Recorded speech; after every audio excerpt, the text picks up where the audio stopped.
नमस्कार दोस्तों, स्वागत है आप सभी का आपके अपने YouTube चैनल ऑब्जेक्टिव सेंटर पर। इस वीडियो में हम लोग UP triple S C ITI instructor का जो वैकेंसी है उसी का यहाँ पर हम लोग मॉडल पेपर देखने वाले हैं। ये हमारा प्रैक्टिस सेट तीसरा है, ठीक। तो ये हमारा तीसरा प्रैक्टिस सेट है। अगर आप लोगों ने पिछला 2 प्रैक्टिस सेट नहीं देखे हैं तो आप लोग डिस्क्रिप्शन बॉक्स में जाएँ, वहाँ पर हमने प्ले लिस्ट का लिंक दिया है। उस लिंक पर क्लिक करके आप अपना पिछला 2 प्रैक्टिस सेट देख सकते हैं। तो इस वीडियो में हम लोग तीसरा प्रैक्टिस सेट देखने वाले हैं।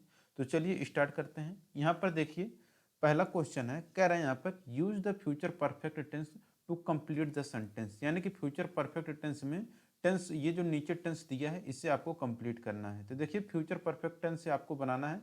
फिर इसमें आगे है कि दिस एम्ब्रॉयडरी बाय इवनिंग। अब देखिए यहाँ पर देखिए, अगर आपको इसको फ्यूचर परफेक्ट टेंस बनाना है तो यहाँ पर आपके पास देखिए फ्यूचर परफेक्ट टेंस है, ठीक।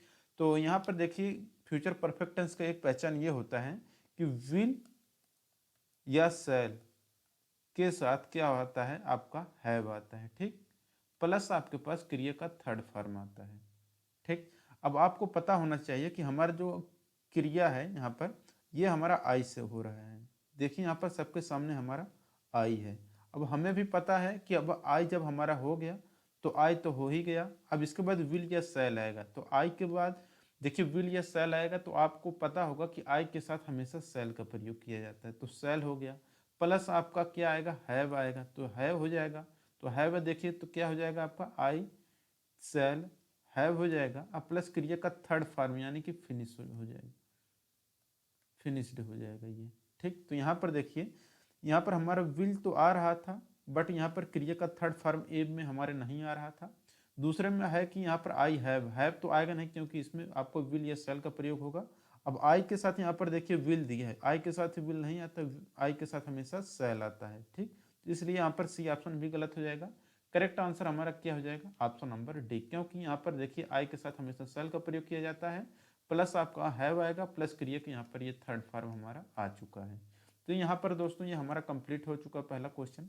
अब अगला जो क्वेश्चन है हमारा, अगला क्वेश्चन यहाँ पर कह रहा है कि choose the correct sentence in the present continuous tense. अब देखिए ये जो टेंस दिया है आपको इसको प्रेजेंट कंटिन्यूअस टेंस में बदलना है या चूज करना है जो आपका सही है। तो देखिए प्रेजेंट कंटिन्यूअस टेंस का पहचान क्या होता है कि जैसे कि आपका सबसे पहले आपका क्या रहेगा, सब्जेक्ट रहेगा, प्लस क्या रहेगा आपके पास, इज आएगा या एम आएगा या आर आएगा। तो इज एम या आर आएगा, प्लस आपके पास जो क्रिया आएगी उसमें आपका आईएनजी लगा हुआ आएगा, ठीक। तो आईएनजी आएगा क्रिया में, प्लस आपके पास जो भी और बचे हुए यानी कि अदर वर्ड रहेंगे वो सब आपके आएंगे, ठीक। तो अब यहाँ पर इस हिसाब से अगर हम लोग देखें तो दोस्तों यहाँ पर देखिए सब्जेक्ट में जैसे कि यहाँ पर माई अंकल, तो माई अंकल जैसे कि यहाँ पर हम लेंगे तो माई अंकल यहाँ पर हमारा जैसे यहाँ पर आ गए माई अंकल, ठीक। तो माई अंकल हो गया।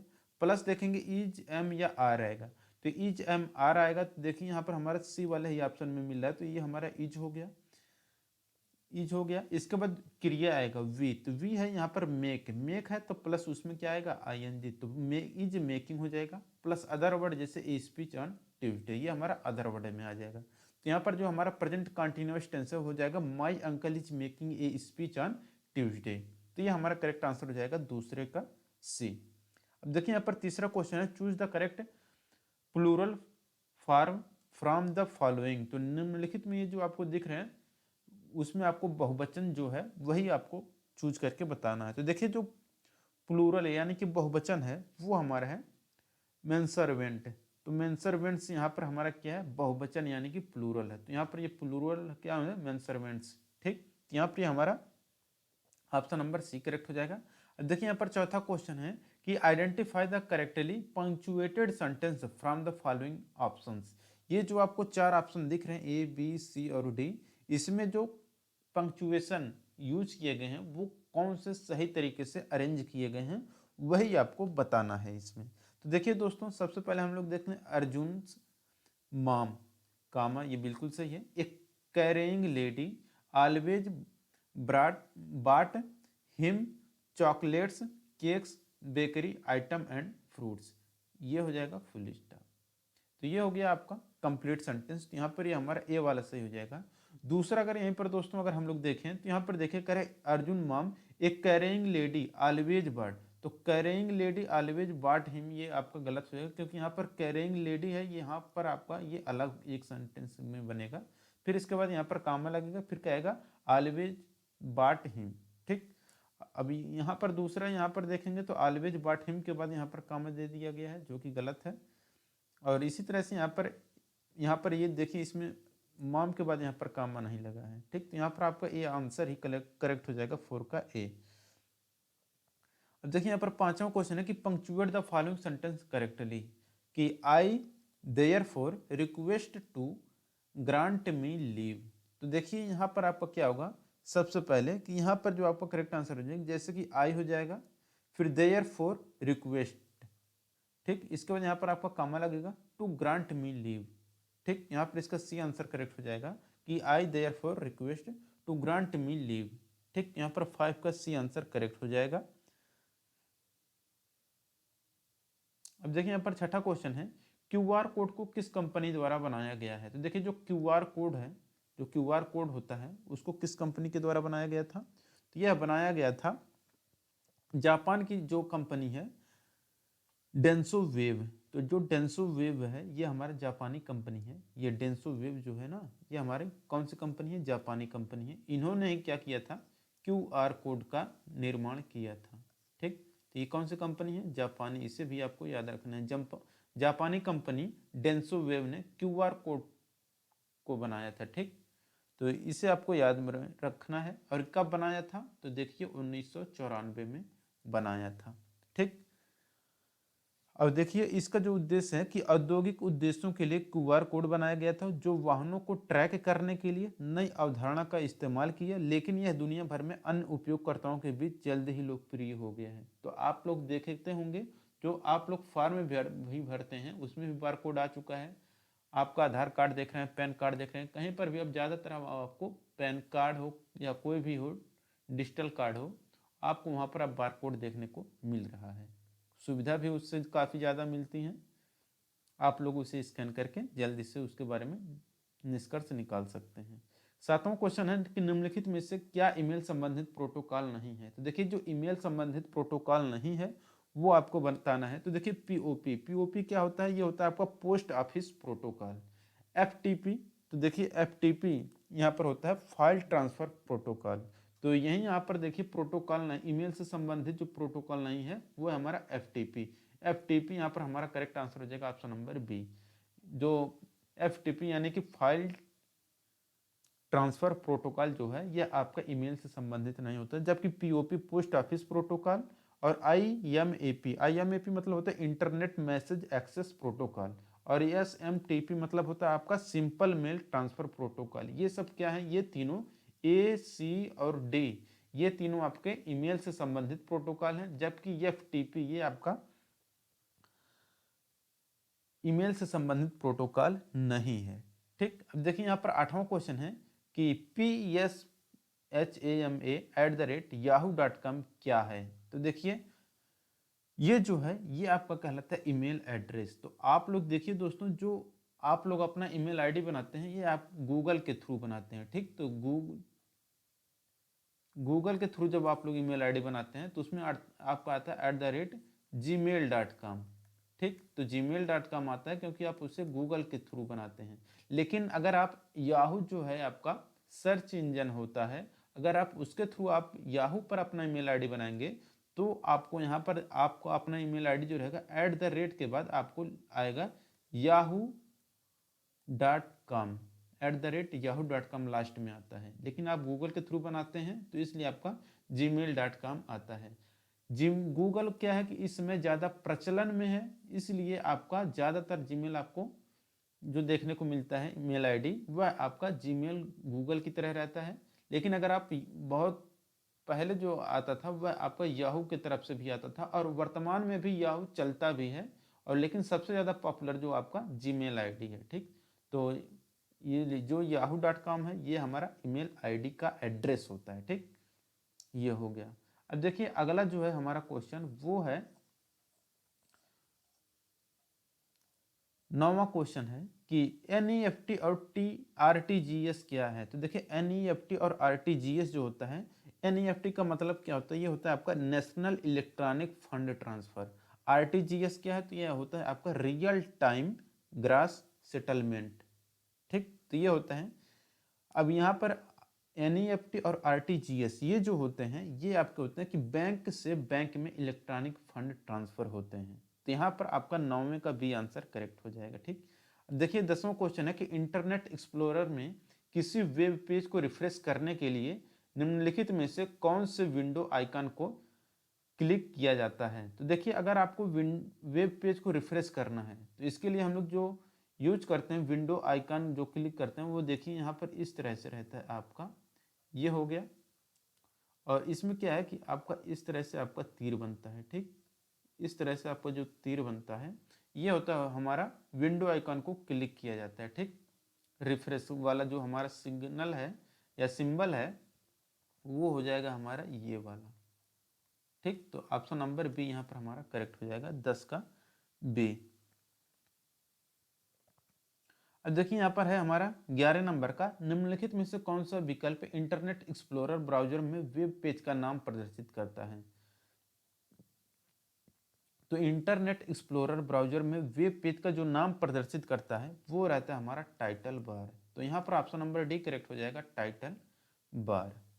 अब देखिए दोस्तों यहाँ पर हमारा 12 नंबर का क्वेश्चन है कि एक्सेल में सेल की पहचान निम्न में से कौन करता है? तो देखिए एक्सेल में सेल की जो पहचान करने का कार्य करता है वो करता है हमारा नेम बॉक्स। तो यहाँ पर दोस्तों हमारा 12 का बी आंसर करेक्ट हो जाएगा, name box. Name box formula बार के बाएं किनारे पर होता है और यह सिलेक्टेड सेल, चार्ट आइटम या ड्राइंग ऑब्जेक्ट की पहचान करता है।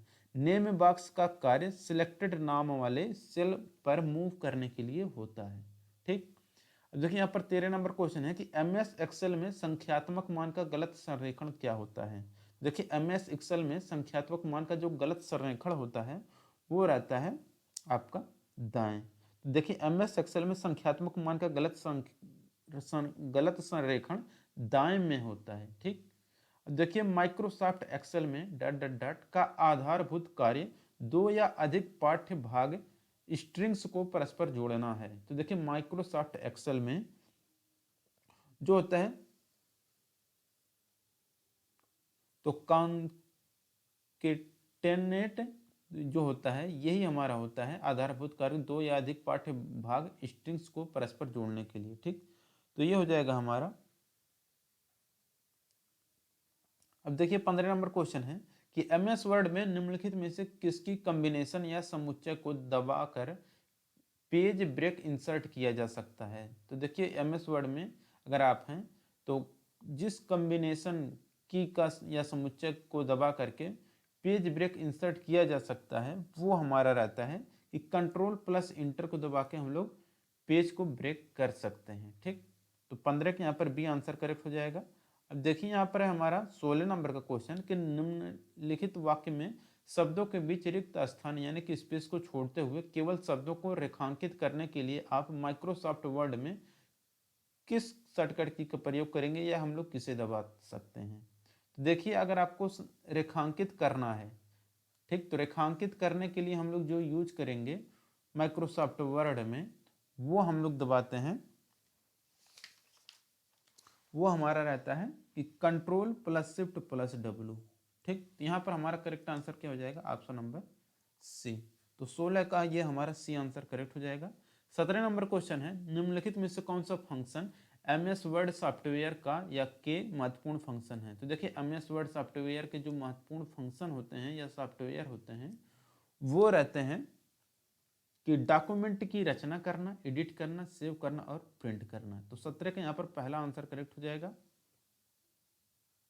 और दूसरा क्या है यहाँ पर कि डॉक्यूमेंट के अंदर टेक्स्ट को कॉपी करना, पेस्ट करना या मूव और डिलीट करना, ये भी सही है। तीसरा है यहाँ पर कि टेबल्स की रचना और एडिटिंग करना। यहाँ पर फर्स्ट और सेकंड और थर्ड ऑप्शन नंबर ए यहाँ पर करेक्ट हो जाएगा कि यहाँ पर तीनों सही हैं। ठीक, तो ये हो गया आपका 19 नंबर क्वेश्चन है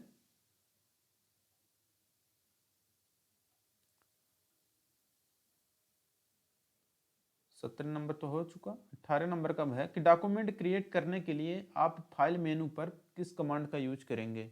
तो देखिए दोस्तों कि डॉक्यूमेंट क्रिएट करने के लिए फाइल मेनू पर जिस कमांड का हम लोग यूज करते हैं वो हमारा रहता है न्यू कमांड का यूज करेंगे। ठीक, 19 नंबर क्वेश्चन है कि विंडोज 7 में टास्क बार उन सभी प्रोग्राम और फाइल्स को सूचीबद्ध करता है जो क्या होते हैं, ये होते हैं आपके ओपन होते हैं। ठीक, तो यहाँ पर विंडोज 7 में टास्क बार उन सभी प्रोग्राम और फाइल्स को सूचीबद्ध करता है जो ओपन होते हैं, ये और नहीं रहेगा, ये आपका और रहेगा। ठीक, अब देखिए यहाँ पर 20 नंबर क्वेश्चन है कि मॉनिटर पर स्क्रीन पर जब कोई अन्य एप्लीकेशन नहीं चल रही हो तो उसे क्या कहते हैं। तो देखिए मॉनिटर पर स्क्रीन पर जब कोई अन्य एप्लीकेशन नहीं चल रही होती है तो उसे हम लोग बोलते हैं डेस्कटॉप। ठीक, तो डेस्कटॉप यहाँ पर करेक्ट आंसर हो जाएगा कि डेस्कटॉप एक सिस्टम होता है जो सभी आइकन को स्क्रीन पर संगठित रखता है। ठीक, देखिए 21 नंबर क्वेश्चन है कि निम्नलिखित में से कौन सा ऑपरेटिंग सिस्टम का आवश्यक फीचर नहीं है। तो देखिए जो ऑपरेटिंग सिस्टम का आवश्यक फीचर नहीं है वो रहता है हमारा कि डाउनलोड मैनेजमेंट। डाउनलोड मैनेजमेंट जो होता है ऑपरेटिंग सिस्टम का आवश्यक फीचर नहीं है, जबकि फाइल मैनेजमेंट, प्रोसेस मैनेजमेंट और मेमोरी मैनेजमेंट ये सब आपके ऑपरेटिंग सिस्टम से के आवश्यक फीचर होते हैं, जबकि डाउनलोड मैनेजमेंट ये आपका ऑपरेटिंग सिस्टम से रिलेटेड नहीं है। अब देखिए विंडोज 95 एक है, तो देखिए विंडोज 95 जो है ये आपका प्रचालन प्रणाली यानी कि ऑपरेटिंग सिस्टम होता है। ठीक, जिसे कि अगस्त 1995 में लॉन्च किया गया। तो जो विंडोज 95 है ये आपका अगस्त 1995 में लागू किया गया था या लॉन्च हुआ था, और यह 32 बिट ऑपरेटिंग सिस्टम है जिसमें कम से कम इंटेल 386 चिप की ज़रूरत होती है। ठीक, वर्तमान में देखिए क्या है आपका 32 और 64 है, 2 बिट के ही आते हैं, लैपटॉप हो या कोई भी ऑपरेटिंग सिस्टम हो 32 और 64 यही आते हैं। सबसे ज़्यादा अच्छा होता है आपका 64 बिट वाला। ठीक, 23 नंबर क्वेश्चन है निम्नलिखित में से कौन सी टोपोलॉजी नहीं है। तो देखिए जो टोपोलॉजी नहीं है वो होता है हमारा सर्किल। तो सर्किल जो है ये हमारा टोपोलॉजी नहीं है। कंप्यूटर कीबोर्ड में शिफ्ट और प्रिंट स्क्रीन कीज को क्या कहते हैं। तो देखिए कंप्यूटर कीबोर्ड में शिफ्ट और प्रिंट स्क्रीन कीज को हम लोग बोलते हैं स्पेशल पर्पज कीज। तो स्पेशल पर्पज कीज यहाँ पर करेक्ट आंसर हो जाएगा 24 का ए। कंप्यूटर की कीबोर्ड में शिफ्ट और प्रिंट स्क्रीन कीज को स्पेशल पर्पज कीज कहा जाता है। 25 नंबर क्वेश्चन है कि कंप्यूटर की सभी मशीनरी तथा उपकरण को क्या कहा जाता है। तो देखिए कंप्यूटर की सभी मशीनरी और उपकरण को हम लोग बोलते हैं हार्डवेयर। तो जिसे हम लोग अपने हाथ से छू सकते हैं वो हमारे हार्डवेयर होते हैं, और जिसे नहीं छू सकते हैं सिर्फ देख सकते हैं वो हमारा सॉफ्टवेयर होता है। ठीक, बाकी यहाँ पर है 26 नंबर क्वेश्चन, किसको एक दुर्घटना या चोट लगना है जो कार्यस्थल पर होती है। तो देखिए अब यहाँ पर दोस्तों यहाँ पर आपका एम्प्लॉयबिलिटी स्किल जो है आपका शुरू होता है। ठीक, अब यही सारे क्वेश्चन जो कार्यशाला अधिनियम है इसी से ज़्यादा क्वेश्चन आपके बनेंगे, और इसी का क्वेश्चन अब यहाँ पर स्टार्ट हो चुका है कारखाना अधिनियम से। ठीक, तो देखिए यहाँ पर है 26 नंबर क्वेश्चन, कौन सा खतरा एक दुर्घटना या चोट लगना है जो कार्यस्थल पर होती है। तो देखिए जो व्यवसायिक खतरा होता है ये एक दुर्घटना या चोट लगना है जो कार्यस्थल पर घटित होती है। ठीक, तो व्यवसायिक खतरा यहाँ पर करेक्ट आंसर हो जाएगा। ठीक, सुरक्षा तो यहाँ पर से कोई मतलब ही नहीं है। तो एक है आपका ऑफिस खतरा, दूसरा है आपका व्यवसायिक खतरा। तो ये हमें पता है कारखाना अधिनियम से रिलेटेड है, तो ये हमारा व्यवसायिक खतरा ही होगा, ऑफिस खतरा नहीं होगा। ठीक, तो जो कार्यस्थल पर होगा वह हमारा व्यवसायिक खतरा ही होगा। देखिए व्यवसायिक खतरा चोट या दुर्घटना कार्यालय में हो सकती है। तो देखिए व्यवसायिक खतरा जो है यह आपका लंबे और कम समय दोनों के लिए चोट या दुर्घटना कार्यालय में हो सकती है। ठीक, कार्यालय कहिए या कारखाना कहिए। 28 नंबर क्वेश्चन है डट डट डट जोखिम में शामिल है उस प्रकार की भौतिक चोट जो अस्थायी नुकसान किए बिना कुछ समय बाद ठीक हो जाती है। तो देखिए दोस्तों वो जो हमारा रहता है वो रहता है हमारा शॉर्ट टर्म। तो शॉर्ट टर्म क्या है, एक अस्थायी नुकसान किए बिना कुछ समय बाद ठीक हो जाती है, वो हमारा शॉर्ट टर्म वाला रहता है। ठीक, तो 28 के यहाँ पर भी आंसर करेक्ट हो जाएगा। 29 नंबर का क्वेश्चन है,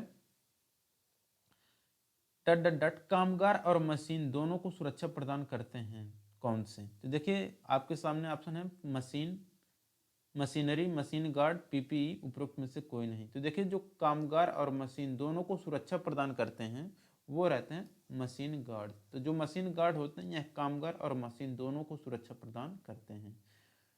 30 नंबर क्वेश्चन है कि मशीन से उड़ते कण उसमें फंस सकते हैं जो उसके किस प्रभाव को प्रभावित कर सकते हैं? तो देखिए मशीन के उड़ते कण उसमें फंस सकते हैं जो उसके जो होते हैं फंक्शन को प्रभावित कर सकते हैं। ठीक, तो फंक्शन को ये लोग प्रभावित कर सकते हैं। 30 का यहाँ पर सी आंसर करेक्ट हो जाएगा। 31 नंबर क्वेश्चन है, पावर को ऑटोमेटिकली कट करने के लिए कौन सा गार्ड प्रयोग किया जाता है? तो देखिए पावर को ऑटोमेटिकली कट करने के लिए जो हम लोग गार्ड यूज करते हैं वो हमारा गार्ड होता है इंटरलॉक गार्ड। तो interlock guard option number B correct हो जाएगा यहाँ पर।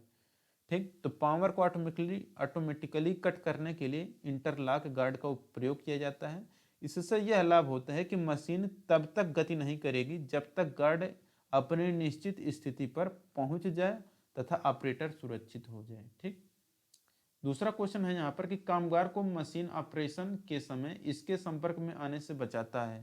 तो ये जो बचाता है वो हमारा रहता है ऑटोमेटिक गार्ड। तो ऑटोमेटिक गार्ड यहाँ पर करेक्ट आंसर हो जाएगा कि ऑटोमेटिक गार्ड कामगार को मशीन ऑपरेशन के समय इसके संपर्क में आने से बचाता है, जबकि इसमें स्थिर तथा इंटरलॉकिंग गार्ड का प्रयोग नहीं होता है। ठीक, 33 नंबर क्वेश्चन है कि इकोलॉजी शब्द की रचना किसने की थी? तो देखिए इकोलॉजी शब्द की जो रचना की थी यह किए थे अर्नेस्ट हैकल ने। तो अर्नेस्ट हैकल ने इकोलॉजी शब्द का प्रयोग किया था। ठीक, तो ये हो गया आपका करेक्ट आंसर कि इकोलॉजी शब्द की रचना अर्नेस्ट हैकल ने किया था।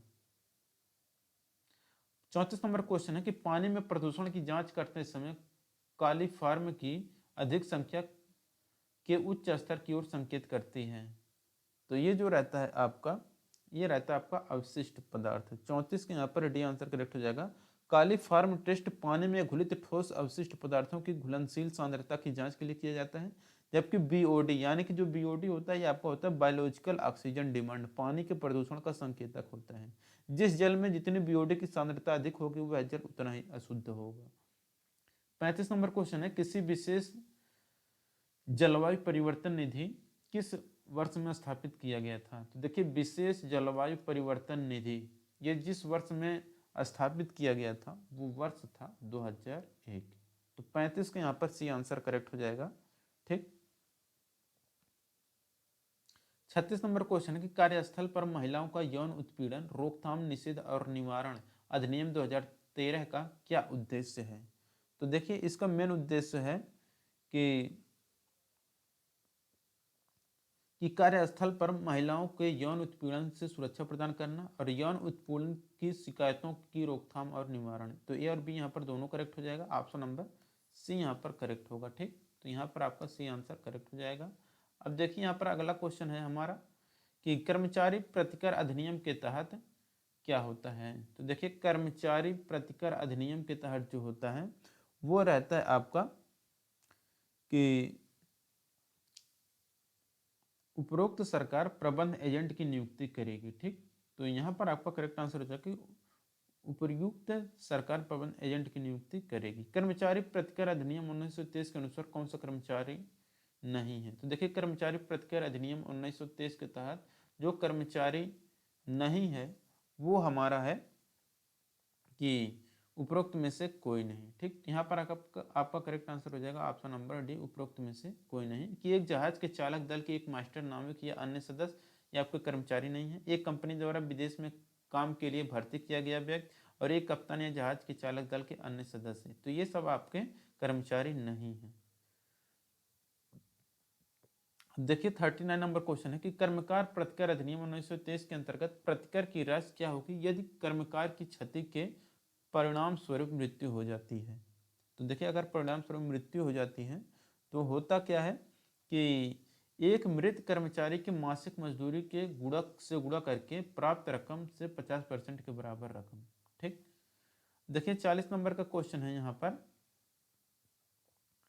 कि कर्मचारी राज्य बीमा अधिनियम 1948 में कुल कितने अध्याय और धाराएं हैं? तो देखिए राज्य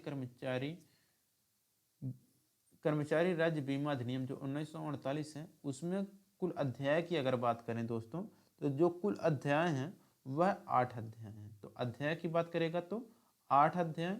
अगर धारा की बात करेगा तो धारा कितनी है?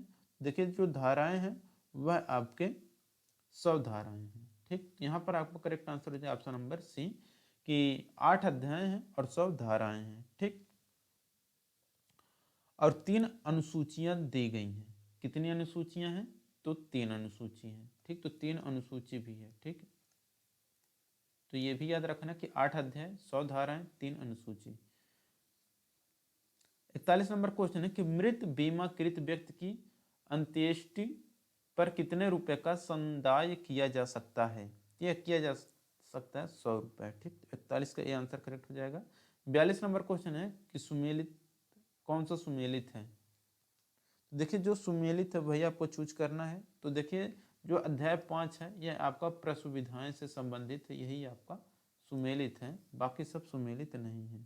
ठीक, बाकी अब आपको हम बता दें कि जो आपका ये 5A है ना, ये जो आपका 5A है यह आपका अन्य हिताधिकारियों के लिए स्कीम से संबंधित है। और जो अध्याय 6 है यह आपका विवादों और दावों का न्याय निर्णयन से संबंधित है। और जो अध्याय 7 है यह आपका शास्त्रियों से संबंधित है। ठीक, तो देखिए यहाँ पर यह हो गया। अब यहाँ पर इस तरह से अगर देखा जाए तो यहाँ पर देखिए जो अध्याय 5 है, अध्याय 5 ये जो शास्त्रियाँ है ना, ये शास्त्रियाँ जो दी गई हैं यह आपका संबंधित है, शास्त्रियाँ वाला ये आपका संबंधित है आपका 7 से। तो अध्याय 7 से संबंधित जो कि अन्य हिताधिकारियों के लिए जो स्कीम है यह आपका संबंधित है 5A से, ये आपका 5A से संबंधित है। और जो अध्याय 7 है ये आपका शास्त्रियाँ हो गया। और जो आपका है विवादों और दावों का न्याय निर्णय ये आपका है 6 से संबंधित। जबकि यहाँ पर आप लोग देखेंगे तो ये आपका गलत दे दिया गया है। ठीक, तो ये आपका सुमेलित नहीं, जो कि जो अध्याय 5 है वह आपका प्रसुविधाओं से संबंधित है। शास्त्रियाँ किससे हैं? तो 7 से। अन्य हिताधिकारियों के लिए स्कीम 5A से। विवादों और दावों का निर्णय ये आपका 6 से संबंधित है। ठीक, देखिए 43 नंबर क्वेश्चन है कि नियोक्ता से देय धन की वसूली का तरीका कर्मचारी भविष्य निधि और विविध प्रावधान अधिनियम 1952 की किस धारा में प्रदान किया गया है? तो ये प्रदान किया गया है आपका धारा 8 के तहत। तो धारा 8 यहाँ पर 43 का सी आंसर करेक्ट हो जाएगा। अब देखिए 44 नंबर क्वेश्चन है कि कर्मचारी भविष्य निधि और विविध प्रावधान अधिनियम 1952 के तहत बीमा निधि का अर्थ क्या है? तो देखिए कर्मचारी भविष्य निधि और विविध प्रावधान अधिनियम 1952 के तहत बीमा निधि का जो अर्थ है वो है आपका कि डिपॉजिट लिंक्ड इंश्योरेंस फंड। तो डिपॉजिट लिंक्ड इंश्योरेंस फंड यहाँ पर 44 का भी आंसर करेक्ट हो जाएगा। 45 नंबर क्वेश्चन है कि राज्य शिक्षुता परिषद की स्थापना किसके द्वारा की जाएगी? तो देखिए राज्य शिक्षुता परिषद की स्थापना जो की जाएगी वह किया जाएगा राज्य सरकार के द्वारा। ठीक, तो 45 के यहाँ पर भी आंसर करेक्ट हो जाएगा राज्य सरकार। 46 नंबर क्वेश्चन है किसी व्यक्ति को शिक्षु के रूप में रखे जाने के लिए योग्यता क्या है? तो देखिए शिक्षु के रूप में अगर आपको रखना है तो उसके लिए जो योग्यता है वो योग्यता है आपका कि वह व्यक्ति 14 वर्ष से कम आयु का ना हो, जोखिम भरे उद्योग पर 18 से कम आयु का ना हो और शारीरिक रूप से स्वस्थ हो। तो यहाँ पर तीनों आपका जरूरी है। तो यहाँ पर उपरोक्त सभी योग्यता आवश्यक है। तो यहाँ पर आपका डी आंसर करेक्ट हो जाएगा। ठीक, यहाँ पर डी आंसर आपका सही हो जाएगा। अब देखिए अगला क्वेश्चन हमारा 47 नंबर का कि किसी उद्योग का नियोजक जिन व्यक्तियों के लिए प्रशिक्षु के रूप में रखने के लिए सीट रिजर्व रखेगा। तो ये जो आपका अनुसूची है ये आपका है कि अनुसूचित जातियों, अनुसूचित जनजातियों और अन्य पिछड़े वर्गों के लिए। तो उपरोक्त सभी के लिए यहाँ पर आपका करेक्ट आंसर हो जाएगा ऑप्शन नंबर डी। ठीक, तो ऑप्शन नंबर डी यहाँ पर करेक्ट हो गया। अब है यहाँ पर 48 नंबर क्वेश्चन की कारखाना अधिनियम 1948 के अंतर्गत अल्पव्यय व्यक्ति से निम्नलिखित अभिप्रेत है। तो 1948 के अंतर्गत जो कारखाना अधिनियम है अल्पव्यय व्यक्ति से जो अभिप्रेत है वो है आपका कि या तो बालक या कुमार से अभिप्रेत है। ठीक, तो या बालक या कुमार करेक्ट आंसर हो जाएगा। अब देखिए हमारा 49 नंबर का क्वेश्चन है, कह रहा है यहाँ पर कि कारखाना अधिनियम 1948 के अंतर्गत शक्ति से ऐसी ऊर्जा विपरीत है जिसका उत्पादन क्या हो, तो यंत्र द्वारा जो किया जाता है। ठीक, तो ऑप्शन नंबर यहाँ पर बी करेक्ट हो जाएगा, यंत्र द्वारा किया जाता है। तो कारखाना अधिनियम 1948 के अंतर्गत शक्ति से ऐसी ऊर्जा विपरीत है जिसका उत्पादन यंत्र द्वारा किया जाता है। 50 नंबर क्वेश्चन है कि कारखाना अधिनियम 1948 के अंतर्गत निम्नलिखित में से कौन कर्मकार के अंतर्गत नहीं आता। तो देखिए जो 1948 का जो कारखाना अधिनियम है वो कर्मकार के अंतर्गत नहीं आता है। वो रहता है हमारा कि जो संघ के सशस्त्र बल के सदस्य हैं वो कर्मकार के अंतर्गत नहीं आते हैं, जबकि यहाँ पर जो नियोजक द्वारा नियोजित होते हैं और अभिकरण द्वारा नियोजित होते हैं और परिश्रमिक के बिना नियोजित होते हैं, ये सब आपको कर्मकार के अंतर्गत आते हैं। 51 नंबर क्वेश्चन है कि कारखाना अधिनियम 1948 के अंतर्गत दो या अधिक कारखानों में एक कारखाना घोषित करने की शक्ति किसे प्राप्त है। देखिए जो कारखाना घोषित करने की जो शक्ति प्राप्त है ये आपका राज्य सरकार को प्राप्त है। ठीक, यहाँ पर इसका बी आंसर करेक्ट हो जाएगा, राज्य सरकार। 52 नंबर क्वेश्चन है कि कारखाना अधिनियम 1948 के अनुसार लोक उपताप के दौरान छूट देने की अधिसूचना एक समय पर अधिकतम कितने समय के लिए हो सकेगी। तो ये होगा आपका 3 माह के लिए। तो 52 के यहाँ पर सी आंसर करेक्ट हो जाएगा। 53 नंबर क्वेश्चन है कि कामगार प्रतिकर अधिनियम 1923 में कितने धारा एवं अध्याय हैं। देखिए कर्मकार प्रतिकर अधिनियम 1923 में जितने धारा एवं अध्याय हैं वो हैं आपके 36 धारा और 4 अध्याय हैं। तो 53 के यहाँ पर ए आंसर करेक्ट हो जाएगा। 54 नंबर क्वेश्चन है कि इस अधिनियम के तहत नियोक्ता किसी भी चोट के संबंध में मुआवजे का भुगतान करने के लिए उत्तरदायी नहीं होगा जिसके परिणाम स्वरूप कामगार की कुल या आंशिक अक्षमता कितने दिनों से अधिक की अवधि के लिए नहीं होती है। तो ये रहता है आपका 3 दिन। तो यहाँ पर आपका 3 दिन यहाँ पर करेक्ट आंसर हो जाएगा। तो ये हो जाएगा 54 का बी आंसर करेक्ट हो जाएगा। देखिए यहाँ पर 55 नंबर का क्वेश्चन है, कह रहे हैं कि कर्मचारी प्रतिकर अधिनियम 1923 के किस धारा में प्रतिकर परिभाषित किया गया है। तो देखिए प्रतिकर जो परिभाषित किया गया है यह धारा 2 के ग में परिभाषित किया गया है। धारा 2 का ग के अनुसार प्रतिकर से इस अधिनियम द्वारा यथा उपबंधित प्रतिकर विपरीत है। ठीक, 56 नंबर क्वेश्चन है कि स्कैटर डायग्राम चरों के बीच के संबंध को प्रदर्शित करते हैं। तो देखिए जो स्कैटर डायग्राम है ये आपके दो चरों के बीच के संबंध को प्रदर्शित करते हैं। ठीक, तो यहाँ पर आपका 56 का ए आंसर करेक्ट हो जाएगा। 57 नंबर क्वेश्चन है कि TQM का पूर्ण रूप क्या है। तो देखिए TQM का जो फुल फॉर्म होता है ये रहता है आपका टोटल क्वालिटी मैनेजमेंट। तो टोटल क्वालिटी मैनेजमेंट 57 के आंसर करेक्ट हो जाएगा। 58 नंबर क्वेश्चन की जापानी गुणवत्ता नियंत्रण प्रणाली ने विगत 30 वर्षों में अभूतपूर्व विकास किया है, निम्नलिखित में से कौन सा इसका एक कारण नहीं है। तो देखिए जापानी गुणवत्ता नियंत्रण प्रणाली में विगत 30 वर्षों में जो अभूतपूर्व विकास किया है उसमें से जो कारण नहीं है वो है आपका कि गुणवत्ता नियंत्रण प्रयासों के उत्पादन आउटपुट पर केंद्रित करना। ठीक, तो यहाँ पर 58 का डी आंसर करेक्ट हो जाएगा। 59 नंबर क्वेश्चन है यहाँ पर कि SGA का फुल फॉर्म क्या है। तो देखिए SGA का फुल फॉर्म होता है स्मॉल ग्रुप एक्टिविटी। तो स्मॉल ग्रुप एक्टिविटी यहाँ पर 59 का ए आंसर करेक्ट हो जाएगा। 60 नंबर क्वेश्चन है कि उत्पादन कर्मचारियों एवं उनके पर्यवेक्षकों की एक स्वयं सेवक टीम जो नियमित रूप से गुणवत्ता संबंधी समस्याओं का समाधान करती है उसे क्या कहा जाता है। तो देखिए इसे हम लोग बोलते हैं क्वालिटी सर्किल और SGA। तो यहाँ पर ए और बी दोनों करेक्ट आंसर हो जाएगा। ऑप्शन नंबर सी यहाँ पर करेक्ट हो जाएगा कि ए और बी दोनों। तो 60 का सी आंसर करेक्ट हो जाएगा यहाँ पर। देखिए 61 नंबर क्वेश्चन है कि उत्तर प्रदेश के महत्वपूर्ण शिल्पों में से एक है जो शिफॉन, मलमल, आर्गेंजा, आर्गेंडी और रेशम जैसे कपड़ों पर नाजुक पारंपरिक हाथ की कढ़ाई पर जोर देता है। तो ये जो रहता है ये हमारा रहता है चिकनकारी। तो चिकनकारी यहाँ पर 61 का A answer B answer correct हो जाएगा, चिकनकारी। मेखला चादर किस राज्य का पारंपरिक परिधान है। तो देखिए जो मेखला चादर है, ठीक, तो मेखला चादर जो है यह आपका है असम का। ठीक, तो असम की महिलाओं द्वारा पहने जाने वाली पारंपरिक पोशाक है मेखला चादर। देखिए 63 नंबर क्वेश्चन है किस गवर्नर जनरल के समय में सिंध का विलय ब्रिटिश राज्य में किया गया था। तो देखिए जिस गवर्नर जनरल के समय में सिंध का विलय ब्रिटिश साम्राज्य में किया गया था वो था आपका लॉर्ड एलन ब्रो। तो लॉर्ड एलन ब्रो यहाँ पर 63 का सी आंसर करेक्ट हो जाएगा, जो कि 1843 ईस्वी में लॉर्ड एलन ब्रो के समय में सिंध को चार्ल्स नेपियर के नेतृत्व में ब्रिटिश राज्य को मिलाया गया था और लॉर्ड एलन ब्रो का काल कुशल आक्रमणीयता की नीति का काल कहा जाता है। ठीक, 64 नंबर क्वेश्चन है कि निम्न में से कौन सी पुस्तक नेताजी सुभाष चंद्र बोस द्वारा लिखी गई है। देखिए, जो पुस्तक नेताजी सुभाष चंद्र बोस के द्वारा लिखी गई है वो पुस्तक है आपका कि द इंडियन स्ट्रगल। ये किसने लिखा था? तो नेताजी सुभाष चंद्र बोस ने लिखा था। ठीक, अब देखिए ये तो हो गया।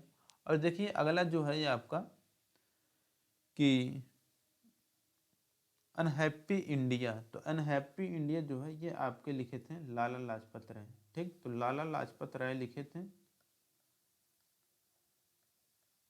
ठीक, तो लाला लाजपत राय लिखे थे अनहैप्पी इंडिया। आनंद मठ जो है ये बंकिम चंद्र चटर्जी लिखे थे। तो बंकिम चंद्र, ठीक, तो बंकिम चंद्र चटर्जी लिखे थे ये। बाकी ये हो गया आपका poverty and un British rule in India, ये लिखे थे दादा भाई नौरोजी। ठीक, तो दादा भाई नौरोजी लिखे थे poverty and un British rule in India. Bhoodan योजना के संस्थापक कौन थे? तो देखिए दोस्तों, जो भूदान योजना के संस्थापक थे ये थे विनोबा भावे। विनोबा भावे भूदान योजना के, या भूमि उपहार आंदोलन है ये। ठीक, भूदान योजना भूमि उपहार आंदोलन है, इसके संस्थापक विनोबा भावे थे। 66 नंबर क्वेश्चन है कि संविधान सभा के संवैधानिक सलाहकार कौन थे? देखिए संविधान सभा के जो संवैधानिक सलाहकार थे वो थे भीमराव अंबेडकर। बीएन राव, सॉरी भीमराव अंबेडकर नहीं, ये आपके बीएन राव हैं। ठीक, ऑप्शन नंबर बी यहाँ पर करेक्ट आंसर हो जाएगा, बीएन राव थे। ठीक, तो संविधान सभा के संवैधानिक सलाहकार कौन थे? बीएन राव थे। तो 66 के यहाँ पर बी आंसर करेक्ट हो जाएगा कि संविधान सभा के संवैधानिक सलाहकार के रूप में बीएन राव को नियुक्त किया गया था। अब देखिए अगला क्वेश्चन है हमारा कि 67 नंबर का, निम्नलिखित में से कौन सा विकल्प भारतीय संविधान में मौलिक कर्तव्य के रूप में सूचीबद्ध नहीं है? तो देखिए जो विकल्प भारतीय संविधान में मौलिक कर्तव्य के रूप में सूचीबद्ध नहीं है वह है कि यातायात नियमों का पालन करना। ठीक, तो यातायात नियमों का पालन करना मौलिक कर्तव्य के रूप में सूचीबद्ध नहीं है। जबकि सार्वजनिक संपत्ति की सुरक्षा करना, वैज्ञानिक सोच विकसित करना और प्राकृतिक पर्यावरण की रक्षा एवं उसमें सुधार करना, ये सब मौलिक कर्तव्य के रूप में सूचीबद्ध है भारतीय संविधान में। 68 नंबर क्वेश्चन कि भारतीय संविधान का अनुच्छेद 80 राज्यसभा में सदस्यों की अधिकतम संख्या को कितनी निर्धारित करता है? तो यह निर्धारित करता है 250। ठीक, तो 250 यहाँ पर ऑप्शन नंबर आपका एक करेक्ट हो जाएगा, 250। ठीक, अच्छा दोस्तों, आप लोगों को हम बता दें कि अगर आप लोग यहाँ पर पॉलिटी, ठीक, पॉलिटी का हो, ठीक, पॉलिटी हो यानी कि संविधान का हो जो, या फिर इकोनॉमिक्स हो, या फिर कोई भी हो, अगर आप लोग नॉन टेक क्लास करना चाहते हैं, नॉन टेक्निकल का, तो उसका जो हमारा चैनल है ऑब्जेक्टिव सेंटर जीके, आप उसे सब्सक्राइब कर लीजिए। लिंक हम आपको दे देंगे। तो ऑब्जेक्टिव सेंटर जीके आप अपना आप अपने यूट्यूब पर भी सर्च करेंगे तो भी इस चैनल को आप लोग पा जाएंगे। ठीक, उसका लोगो थोड़ा सा पीला कलर में है। ठीक, तो उसको आप लोग जब ज्वाइन कर लेंगे, सब्सक्राइब कर लेंगे, तो वहाँ पर आप लोग देखेंगे प्लेलिस्ट में, तो वहाँ पर काफ़ी ज़्यादा हमने वीडियो वहाँ पर डाल रखा है जो कि संविधान से हैं, अर्थशास्त्र से हैं और सब भूगोल के भी हैं, इतिहास के भी हैं। वहाँ पर सारा का सारा हमने वीडियो डाल रखा है। तो उस चैनल को भी आप लोग सब्सक्राइब कर लीजिए। लिंक हम आपको डिस्क्रिप्शन बॉक्स में दे देंगे, आप वहाँ से अच्छे से तैयारी कर सकते हैं। ठीक, अपना नॉन टेक्निकल वाला पोर्सन। एक ही चैनल पर खिचड़ी पकाना नहीं अच्छा लगता है। ठीक, तो आप लोग उसे ज़रूर ज्वाइन कर लीजिए। लिंक आपको डिस्क्रिप्शन बॉक्स में मिल जाएगा या यूट्यूब पर आप लोग सर्च कर लीजिएगा। 69 नंबर क्वेश्चन है कि भारत के राज्यों में जिला न्यायाधीशों की नियुक्ति उच्च न्यायालय इनके परामर्श से की गई। तो देखिए जिला न्यायाधीशों की नियुक्ति उच्च न्यायालय जिसके परामर्श से की जाती है वह रहते हैं राज्यपाल। तो राज्यपाल के परामर्श पर ही नियुक्ति की जाती है। ठीक, देखिए 70 नंबर क्वेश्चन है कि अस्थायी सरकार की त्रिस्तरीय प्रणाली में कौन सा शामिल नहीं है? तो देखिए स्थानीय सरकार की त्रिस्तरीय प्रणाली में जो शामिल नहीं होते हैं वो हैं ग्राम समिति। तो जो ग्राम समिति होते हैं यह त्रिस्तरीय प्रणाली में शामिल नहीं होते हैं स्थानीय सरकार के। ठीक, अर्थव्यवस्था में टेक ऑफ स्टेज का क्या अर्थ है? तो देखिए अर्थव्यवस्था में टेक ऑफ स्टेज का जो मतलब होता है वो रहता है कि विकास का चरण। ठीक, तो विकास का चरण यहाँ पर करेक्ट आंसर हो जाएगा। 72 नंबर क्वेश्चन कि आर्थिक गतिविधियों के आधार पर भारतीय अर्थव्यवस्था में कितने क्षेत्र हैं? तो देखिए इकोनॉमिक्स का जो वीडियो है उसका लिंक हम आपको डिस्क्रिप्शन बॉक्स में दे देंगे, तो वहाँ से आप लोग भी देख सकते हैं। ठीक, तो आर्थिक गतिविधियों के आधार पर भारतीय अर्थव्यवस्था को जो क्षेत्र हैं वो हैं आपके 3। ठीक, प्राथमिक, द्वितीयक और तृतीयक, जो कुछ भी हैं आप अपना देख लीजिएगा। ये हो जाएगा आपका। तो आर्थिक गतिविधियों के आधार पर अर्थव्यवस्था कितने क्षेत्र हैं? तो 3 हैं। तो 72 का यहाँ पर आपका बी आंसर करेक्ट हो जाएगा। कौन कौन से होते हैं? तो यहाँ पर हमने आपको बताया है कि प्राथमिक क्षेत्र, ठीक, एक प्राथमिक आएगा, दूसरा द्वितीयक, तीसरा आपका तृतीयक क्षेत्र आएगा। प्राथमिक क्षेत्र जो होता है ये आपका किससे संबंधित है? तो कृषि और खनन से संबंधित है। ठीक, जो द्वितीयक है, द्वितीयक क्षेत्र यह आपका लोहा, इस्पात उद्योग और ऑटोमोबाइल से संबंधित है। ठीक, और जो तीसरा या तृतीयक क्षेत्र है यह आपका वित्तीय सेवाएं जो हैं उससे संबंधित है और प्रबंधन से भी है और सूचना प्रौद्योगिकी से भी संबंधित है। ठीक, तो आर्थिक गतिविधियों के आधार में भारतीय अर्थव्यवस्था के कितने क्षेत्र हैं? तो 3 क्षेत्र हैं। आप लोग मास्टर वीडियो देखने के लिए पाएंगे। ठीक, अर्थव्यवस्था का, इकोनॉमिक्स का यानी कि, और पॉलिटी का भी, जियोग्राफी का भी, सबका वीडियो हम बना के रखे हैं, तो आप लोग उसे जरूर देख लीजिएगा ऑब्जेक्टिव सेंटर जी के चैनल पर। 73 नंबर क्वेश्चन है कि मुद्रा योजना के अंतर्गत अधिकतम अनुज्ञेय ऋण सीमा कितनी है? तो देखिए मुद्रा योजना के अंतर्गत अधिकतम अनुज्ञेय ऋण सीमा जो है वह है आपका 10 लाख रुपए। ठीक, तो यहाँ पर 73 का डी आंसर करेक्ट हो जाएगा, 10 लाख। कितने प्रतिशत भारतीय जनसंख्या की आजीविका का प्राथमिक स्रोत कृषि है? तो यह है आपका 54%। डंपिंग यानी कि पाटना शब्द किसके लिए प्रयोग किया जाता है? तो देखिए डंपिंग शब्द जो प्रयोग किया जाता है यह किया जाता है किसी चीज की सीमांत लागत से कम कीमत पर किसी विदेशी बाजार में बिक्री के लिए डंपिंग शब्द प्रयोग किया जाता है। 76 नंबर क्वेश्चन है। अब देखिए यहाँ पर है हमारा साइंस से शुरू होता है। एक साधारण पेंडुलम में टी समय और उसकी एल लंबाई के बीच का संबंध क्या है? जी गुरुत्वाकर्षण के कारण त्वरण है। तो देखिए आपको भी पता होगा T equal to 2 pi under root L by G होता है। तो इस हिसाब से 76 का करेक्ट आंसर हो जाएगा option number A, T equal 2 pi under root L by G. 77 number question कि आवर्त सारणी के 6वें आवर्त और समूह 4A में कौन सा तत्व रखा जाता है? तो देखिए ये जो तत्व रखा जाता है वो रहता है हमारा कि लेड रखा जाता है, क्रमांक जिसका है 82 पर। ठीक, मानव लिंग गुणसूत्र बच्चे का लिंग निर्धारण करते हैं। ठीक, जहां XS का परिणाम है, तो मानव लिंग गुणसूत्र बच्चे का लिंग निर्धारण करते हैं। और ये जो XX होता है ये आपका रहता है लड़की का। ठीक, और जो लड़का रहता है उसका XY होता है। ठीक, 79 नंबर क्वेश्चन है कि सभी सजीव जीवों को विटेकर 1969 द्वारा प्रस्तावित प्रणाली के तहत समूहों में वर्गीकृत किया जाता है। तो ये जो वर्गीकृत किया जाता है ये किया जाता है 5 समूहों में वर्गीकृत किया जाता है। तो 1969 में विटेकर द्वारा सजीव जीवों को जगत प्रणाली के तहत 5 समूहों में वर्गीकृत किया जाता है। अब ये पांचों थे क्या? तो देखिए हम आपको बता देते हैं। पांचों में यह एक तो 1 2 3 4 और 5, ये कौन कौन से हैं? तो देखिए पहला जो है आपका ये हो जाएगा आपका मुनेरा, तो मुनेरा जगत हो जाएगा। दूसरा जो है आपका ये हो जाएगा प्रोटिस्टा हो जाएगा, तो प्रोटिस्टा हो गया। इसके बाद है जो हमारा तीसरा ये हो जाएगा हमारा कवक।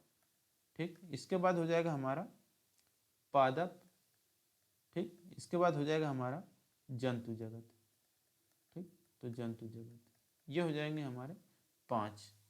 ठीक, अब देखिए यहाँ पर है हमारा 80 नंबर का क्वेश्चन कि फैराडे की इकाई क्या है? तो देखिए दोस्तों फैराडे की जो इकाई होती है वह धारिता होती है। ठीक, तो यहाँ पर आपका करेक्ट आंसर क्या हो जाएगा? ऑप्शन नंबर बी, फैराडे की इकाई धारिता है। देखिए यहाँ पर 81 नंबर का क्वेश्चन है। अब यहाँ पर कह रहा है कि 5 सही 1/2 माइनस 3 सही 1/4 प्लस 6 माइनस 4/2 का मान क्या होगा।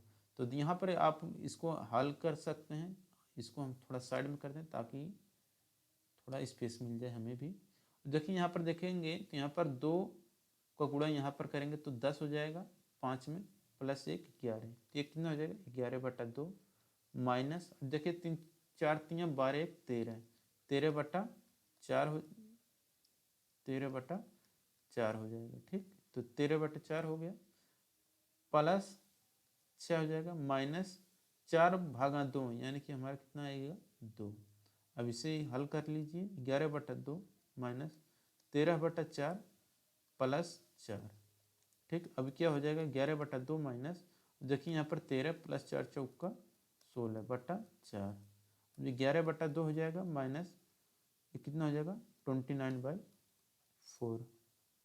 ठीक, अब यहाँ पर इसको अगर करेंगे तो यहाँ पर देखिए आप इसको कैसे हल कर सकते हैं। ये क्या हो जाएगा हमारा 22 माइनस 29/4। ठीक, अब ये हमारा क्या हो जाएगा -7/4। यहाँ पर हमारा करेक्ट आंसर क्या हो जाएगा -7/4 आ रहा है। तो ऐसा हमारा ऑप्शन नंबर ए में दिख रहा है, तो हमारा ए वाला ऑप्शन सही हो जाएगा -7/4। ठीक, तो यहाँ पर ये हमने इसका सोल्यूशन भी कर दिया। तो ये हो गया, इस तरह से आप इसे सॉल्व कर सकते हैं। देखिए अब यहाँ पर है हमारा 82 नंबर का क्वेश्चन, कह रहा है यदि यस टी का 160% है तो टी यस का कितना प्रतिशत होगा। ठीक, तो देखिए यहाँ पर टी का मान अगर देखा जाए, यस यदि यस टी का 160% है तो ये कितना हो जाएगा। तो यहाँ पर देखिए इसको निकालने के लिए जैसे टी इक्वल टू आप यहाँ पर रख ले रहे हैं, टी इक्वल टू 100 है। ठीक, तो यस इक्वल टू आपको कितना हो जाएगा, तो 100 गुणे कह रहे 160% है यस का मान, टी अगर 100 है तो ये यस कितना होगा, तो 100 का 160%, तो 160/100 यानी कि 160। ठीक, तो ये हो गया टी का मान 100, यस का मान 160, ये हो गया आपका। अब देखिए यस का अगर हम लोग परसेंटेज निकालें कितना होगा, तो यस का परसेंटेज कितना आएगा, ये आपका आएगा 100/160 गुणे 100। ठीक, तो यस का परसेंटेज हो जाएगा आपका, तो टी यस का कितना प्रतिशत है, तो टी का हमें निकालना है तो टी वाला हमारा ऊपर हो जाता है। ठीक, जिसका निकालना है वो हमारा ऊपर हो जाएगा, किसके सापेक्ष निकालना है वो हमारा नीचे हो जाएगा, इंटू 100 का गुणा हो जाएगा। तो इसे जब हम लोग सॉल्व करेंगे दोस्तों तो ये हमारा आएगा कितना, ये आएगा हमारा 62.5। तो यहाँ पर हमारा बी आंसर करेक्ट हो जाएगा 62.5%।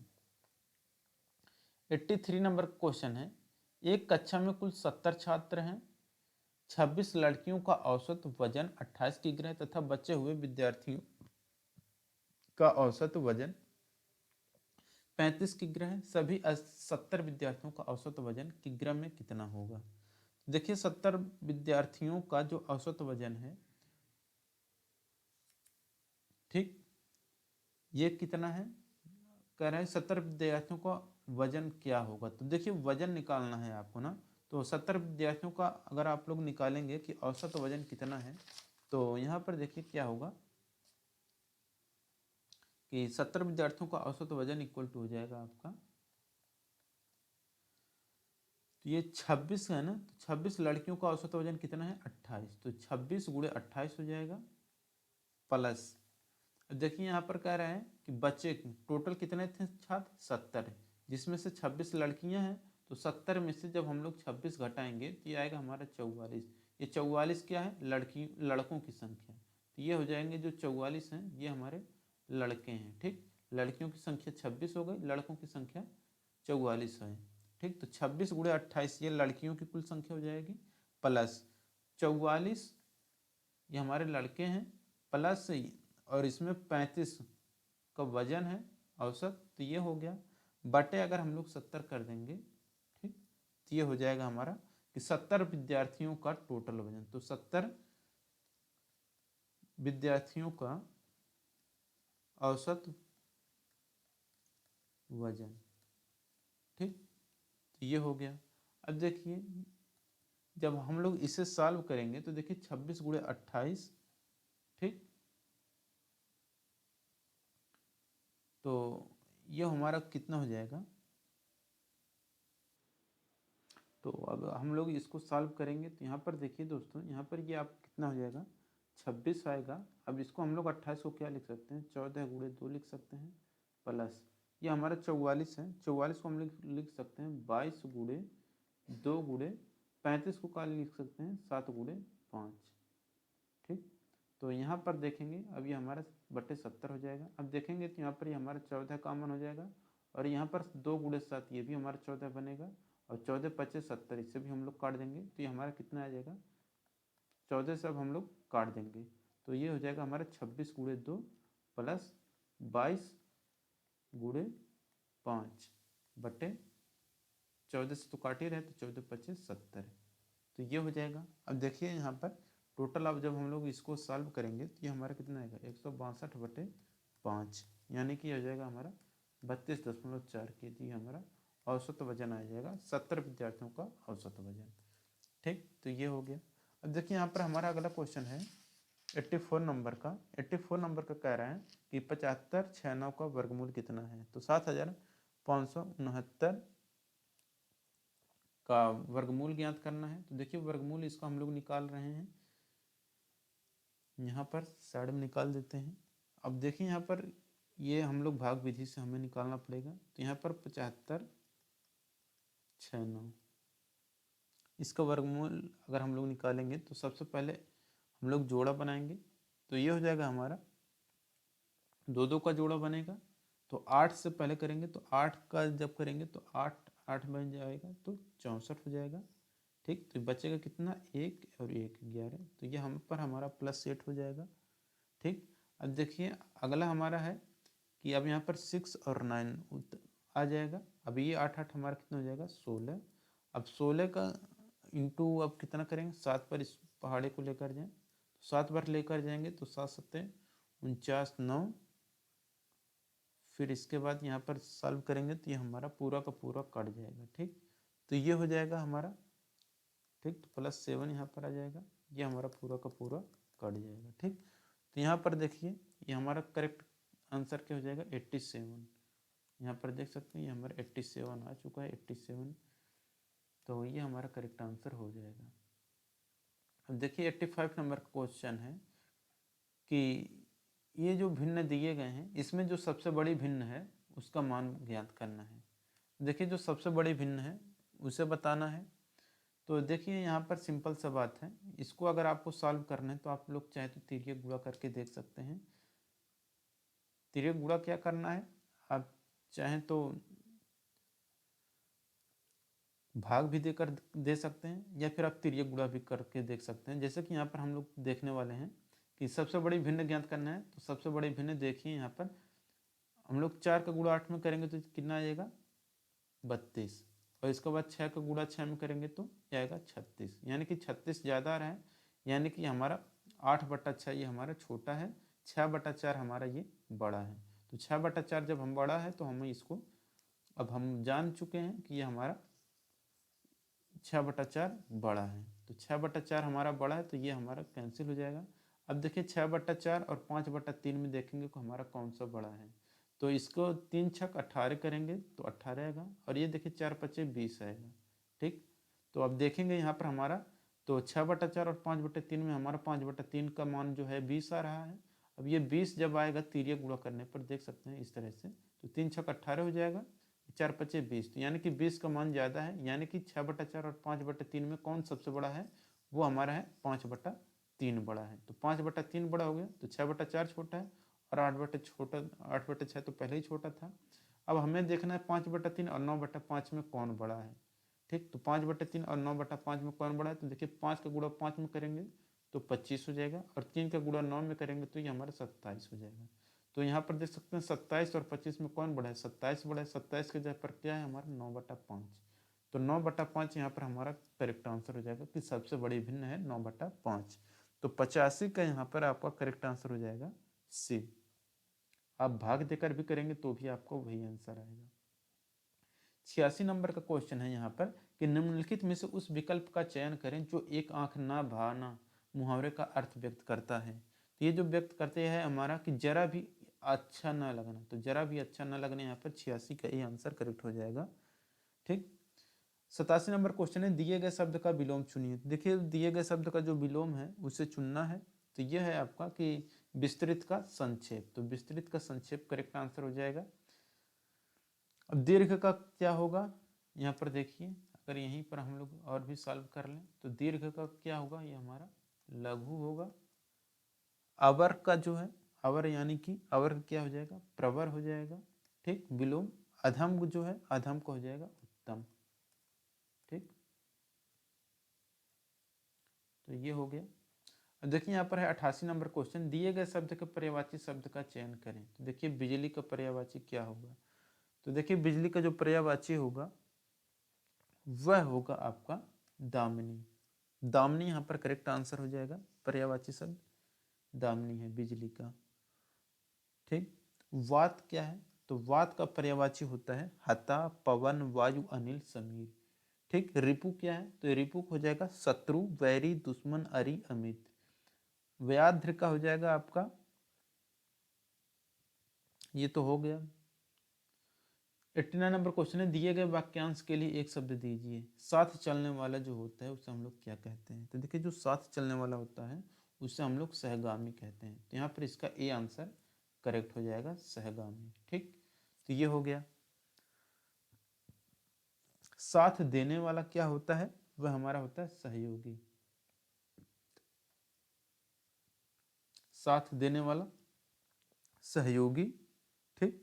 और किसी की सहायता करना वह सहयोग होता है। ठीक। और प्रतिगामी क्या है, तो देखिए प्रतिगामी होता है कि वह जो विपरीत दिशा में जाए वह हमारा प्रतिगामी होता है। सही वर्तनी वाले शब्द का चयन करिए। तो देखिए सही वर्तनी वाले जो शब्द हैं वो हैं आपके विक्रेता। विक्रेता हमारा इसी तरह से ही लिखा जाता है, बाकी और सब ये लिखने का तरीका गलत है। द आइडिया ऑफ जस्टिस किसके द्वारा लिखी गई है, तो देखिए द आइडिया ऑफ जस्टिस ये लिखा गया है अमर्त्य सेन के द्वारा। ठीक। देखिए पुलित्जर पुरस्कार किस क्षेत्र में दिया जाता है, तो देखिए जो पुलित्जर पुरस्कार है यह दिया जाता है पत्रकारिता के क्षेत्र में। तो पत्रकारिता के क्षेत्र में पुलित्जर पुरस्कार दिया जाता है। और यह जो हुआ था प्रारंभ, यह आपका 1997 से प्रारंभ हुआ था। ठीक। सॉरी 1917 से प्रारंभ हुआ था पुलित्जर पुरस्कार दिया जाना। ठीक। तो 1917 से प्रारंभ हुआ था पुलित्जर पुरस्कार दिया जाना। इसकी स्थापना हंगरी मूल के अमेरिकी प्रकाशक जोसेफ पुलित्जर ने किया था। ठीक। 93 नंबर क्वेश्चन है, डट डट डट में संयुक्त राष्ट्र अधिकार पत्र यूएन चार्टर के अनुसमर्थन के बाद भारत संयुक्त राष्ट्र में शामिल हुआ। तो ये कब शामिल हुआ था, तो अक्टूबर 1945 में शामिल हुआ था। भारतीय तारा भौतिकी संस्थान का मुख्यालय कहाँ पर है, तो ये जो संस्थान है भारतीय तारा भौतिकी संस्थान, यह आपको पड़ता है बंगलौर में। ठीक। अब देखिए ये हो गया आपका। बाकी नैनीताल में कौन सा है, तो देखिए नैनीताल में आपका पड़ता है आर्यभट्ट अनुसंधान वेधशाला, आपका नैनीताल में है। ठीक। मंगलौर में हम आपको बता दें भारतीय खगोल भौतिकी संस्थान है। पेरिस की राजधानी क्या है, तो देखिए पेरिस किसकी राजधानी है, तो देखिए पेरिस जो है यह आपका है फ्रांस की राजधानी। फ्रांस की राजधानी पेरिस है। नॉर्वे की राजधानी क्या है, तो ये है नॉर्वे की राजधानी आपका ओस्लो। नॉर्वे की राजधानी ओस्लो। कनाडा का क्या है, ओटावा। ठीक। तो ओटावा है। ग्रीस का क्या है, एथेंस। ठीक। 96 नंबर क्वेश्चन है, निम्नलिखित में से कौन सा देश उत्तर प्रदेश राज्य के साथ एक अंतर्राष्ट्रीय सीमा साझा करता है, तो देखिए उत्तर प्रदेश राज्य के साथ जो अंतर्राष्ट्रीय सीमा साझा करता है वो रहता है हमारा नेपाल। नेपाल क्या है कि अंतर्राष्ट्रीय सीमा साझा करता है उत्तर प्रदेश के साथ। ठीक। 97 नंबर क्वेश्चन है, निम्नलिखित में से किस शहर में कुंभ मेला लगता है, तो देखिए कुंभ मेला जो लगता है यह आपका इलाहाबाद में लगता है। ठीक।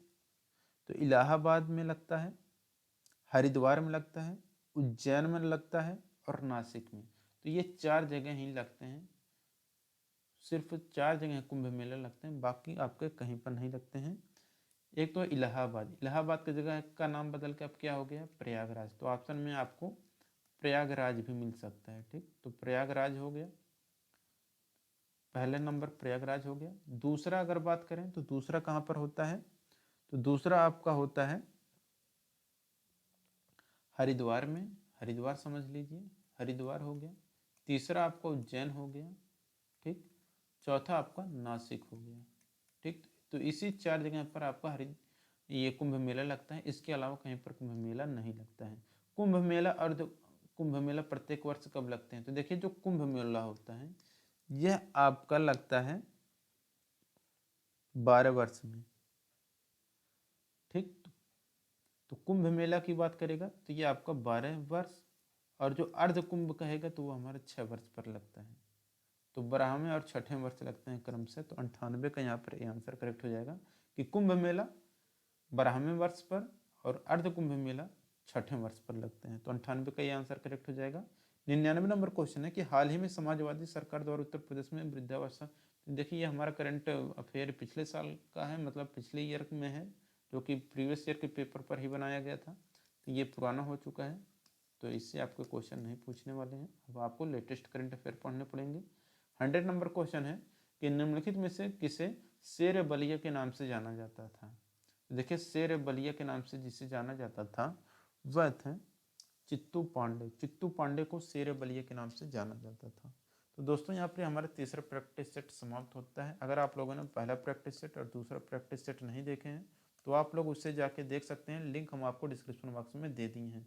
अगर आपने हमारा ऑब्जेक्टिव सेंटर जीके वाला चैनल आप लोग अगर सब्सक्राइब नहीं किए हैं तो उसे आप लोग सब्सक्राइब कर लें। वहाँ पर आपका नॉन टेक्निकल का पोर्शन कराया जाता है, तो उसे आप लोग जरूर सब्सक्राइब कर लें। मिलेंगे नेक्स्ट वीडियो में। Thank you.